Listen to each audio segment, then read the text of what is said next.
So I teach this class called What is an American at UMBC for the American Studies Department. In that class, basically, it's a deep dive into American identity, and we pretty much do all the controversial issues: gun rights, gender, sexuality, race, all that good stuff, right? So every semester, there is a project my students have to do called the American Makers Project. It's really, really open ended. Basically, what I tell them is you have to create something.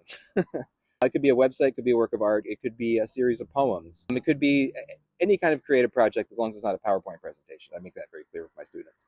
And the second thing is that it has to relate to some kind of larger issue in American identity. On Monday and Wednesday of this week, my students presented, and it was so awesome. There is nothing more meaningful as an educator than seeing your students like actually take some of the ideas and concepts and historical realities that we're exploring and seeing them take that and actually synthesize it into their brains and their worldviews and their perspectives, and then make something creative and beautiful out of it. I just want to give you a few examples. I had a student who did like a mini documentary of interviews with friends and family members who have recent immigration stories and how their stories kind of line up with some of the current politics around immigration. I had one student do a fake board game. They like digitally made a board game of like the classic Chutes and Ladders game, but it was the American wealth and class system. Basically, each spot on the board had money, and the lower money was at the bottom, the bigger money was at the top. And all of the chutes or sliding boards or whatever were at the bottom of the board, and all the ladders were at the top. Kind of like, if you start near the top, you can make more and more money. If you start near the bottom, your chances of making money are very difficult, which according to the data is generally true in America, despite what people say.